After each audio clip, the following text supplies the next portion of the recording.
आज़ादी किसने दिलाई? गांधी जी ने। दिलाई। गांधी जी। मेरे परेल ने सेट में पढ़ेला नहीं है? गांधी जी। हाँ, तो उसमें महात्मा गांधी का नाम पहले आता था। महात्मा गांधी। महात्मा गांधी दिलाई। गांधी जी ने। हमारे राष्ट्रपिता का नाम क्या है? राष्ट्रपिता का नाम करमचंद गांधी, मोहन करमचंद गांधी। गांधी जी। क्या? महात्मा गांधी। गांधी जी। महात्मा गांधी राष्ट्रपिता हमारे पहले प्रधानमंत्री का नाम क्या है? जवाहरलाल नेहरू। गांधी जी। जवाहरलाल नेहरू। राजीव गांधी। पहले आज़ाद भारत के सबसे पहले प्रधानमंत्री भूल गए? ओके। हमारे पहले प्रधानमंत्री जवाहरलाल नेहरू। पंडित जवाहरलाल नेहरू। पहले प्रधानमंत्री का नाम? जवाहरलाल नेहरू नेहरू जी। गांधी जी के 2 हथियार आपको पता है? शांति और अमन, वेरी मच क्लोज। सत्य और अहिंसा। सत्य और अहिंसा। सत्य और अहिंसा। सत्य अहिंसा मिली। सत अहिंसा। आपके गाल पर कोई आपके गाल पर एक लाफा मारे तो दूसरा गाल आगे कीजिए, ये किसने कहा था? ये गांधी जी ने ही कहा था। गांधी जी ने। गांधी जी ने। गांधी जी ने। महात्मा गांधी। महात्मा गांधी गांधी जी ने। गांधी जी कैसे कपड़े पहनते थे? खादी, नौछा और धोती बोलते थे उसको। सफेद धोती।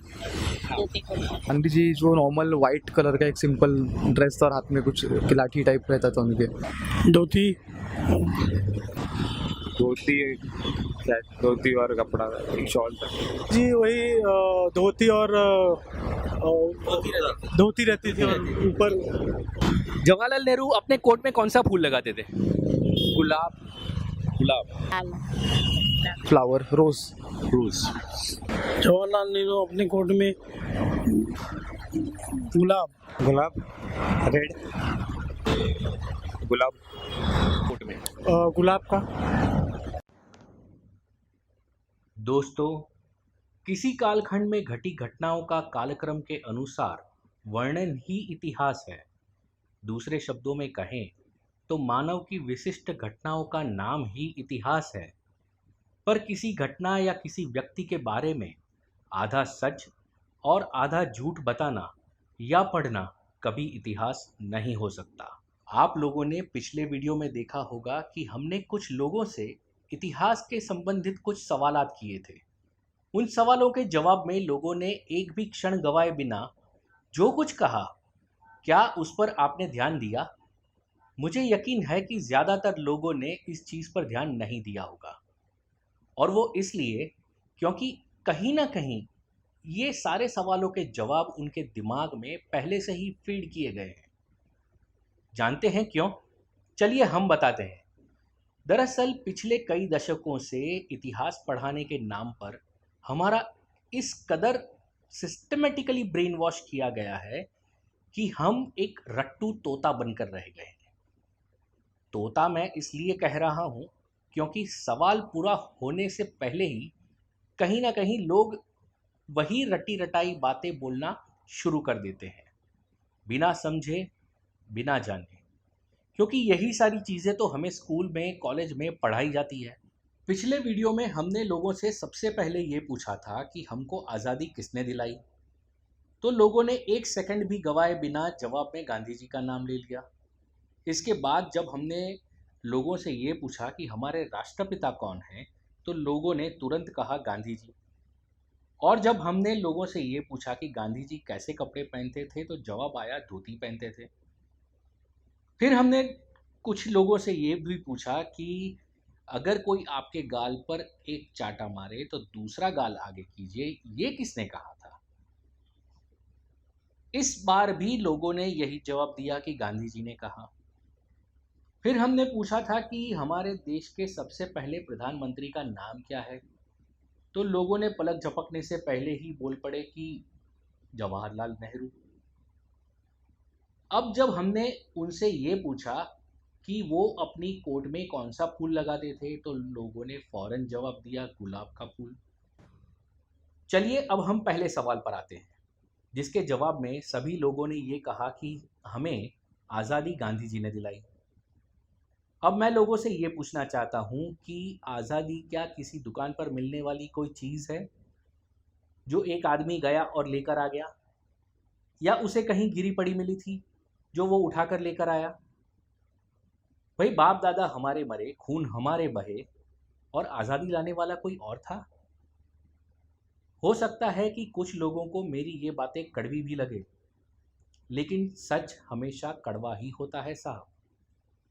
और जब बात इतिहास की चल रही है तो सच तो कहना ही होगा। यहाँ मैं लोगों से बड़ी विनम्रता के साथ ये जानना चाहता हूँ कि उस एक शख्स के अलावा बाकी लाखों लोगों ने जो बलिदान दिया, क्या उनका इस आज़ादी में कोई योगदान नहीं था? तकरीबन 23,000 जवान शहीद हुए थे आज़ाद हिंद फौज के। फिर उनकी शहादत का क्या कोई मोल नहीं है?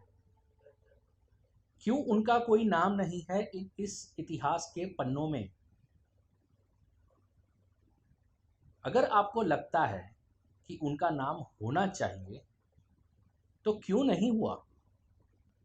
दोस्तों, देश को आज़ाद कराने में यदि लाखों लोगों ने अपनी जान दी है तो आज़ादी का श्रेय किसी एक शख्स को कैसे दिया जा सकता है?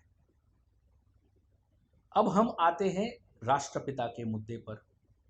आज मैं लोगों से ये जानना चाहता हूं कि गांधी जी को राष्ट्रपिता कब चुना गया?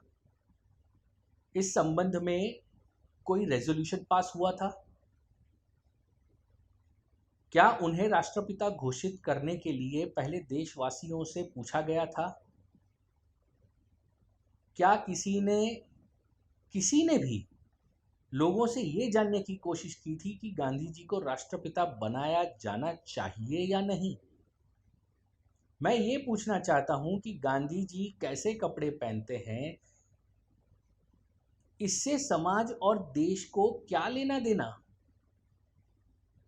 सबको पता है कि गांधी जी छोटी धोती पहनते थे, वो बकरी का दूध पीते थे।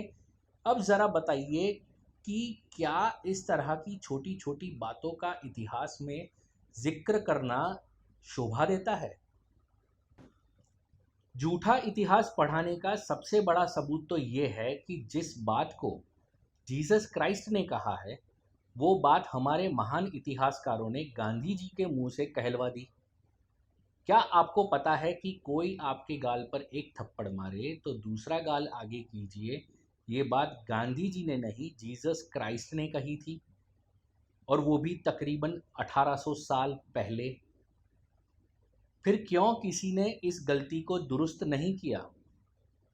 क्या कारण था कि किसी ने ये नहीं बताया कि जीसस की कही बात को गांधी जी के बयान के तौर पर पेश नहीं किया जाना चाहिए?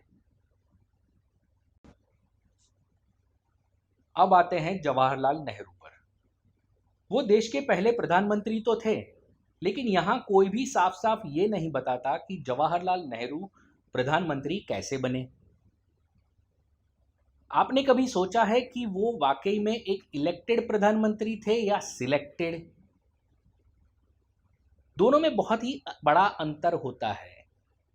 सच तो ये है कि अगर सही सही इतिहास लिखा गया होता तो उनमें इस बात का जिक्र जरूर होता कि वो किस तरह से किन परिस्थितियों का फायदा उठाकर देश की सबसे बड़ी गद्दी पर बैठ गए।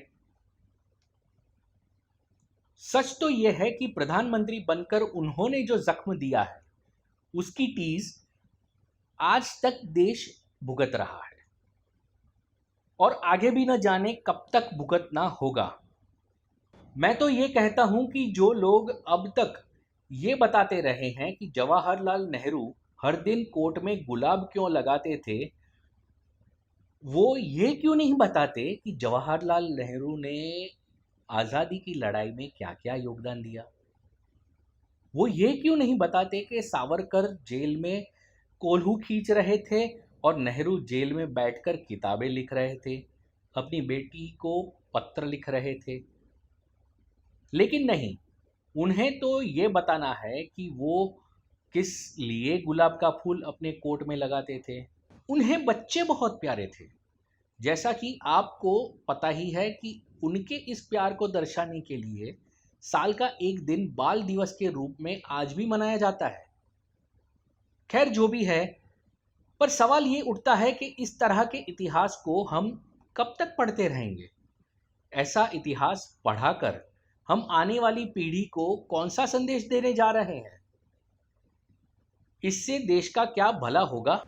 ऐसे ढकोसले वाले इतिहास को हम कब तक ढोते रहेंगे? और इन बातों को पढ़कर जानकर आने वाली पीढ़ियों में कौन सा शौर्य जगेगा? कौन सी देशभक्ति की भावना जागृत होगी? सीधे कहूं तो अब वो समय आ गया है कि इतिहास के नाम पर अब तक जो भी फालतू चीजें पढ़ाई गई है उन्हें निकालकर डस्टबिन में फेंक देना चाहिए। हमें हमारे जहन से उतार कर फेंक देना चाहिए, क्योंकि दोस्तों अगर हम समझें, अगर कोई ब्लैक बोर्ड के ऊपर बहुत सारी चीज़ें लिखी गई हो तो उस पर दोबारा लिखना नामुमकिन सा हो जाता है। अगर नई चीज़ें अगर लिखी भी जाए तो हम पुरानी इम्प्रेशंस को नहीं मिटा सकते। तो नए सिरे से लिखने के लिए हमें ब्लैक बोर्ड को पूरा क्लीन करना होगा, साफ करना होगा, तभी हम इतिहास के नाम पर नई बातें और सच बातें हम नए सिरे से लिख सकते हैं। लेकिन खुशी की बात यह है कि आज देश को प्रधानमंत्री के रूप में नरेंद्र दामोदर दास मोदी नाम का एक शख्स मिला है, जो खुद इतिहास की नई इबारतें गढ़ रहा है। देश के मान सम्मान को शीर्ष पर ले जाने के लिए जी जान से अनवरत काम कर रहा है। देश की 125 करोड़ जनता उसके साथ खड़ी है। सुनने में आ रहा है कि मोदी जी ने कुछ इतिहासकारों को इतिहास में संशोधन करने के लिए जिम्मेदारी सौंप भी दी है। अगर ये बात सच है तो हम सभी देशवासियों की तरफ से मोदी जी को कोटि कोटि बधाई। मोदी जी, इस काम को अंजाम तक ले जाना है, क्योंकि भारत को विश्व गुरु आप ही को बनाना है। जय हिंद, जय भारत।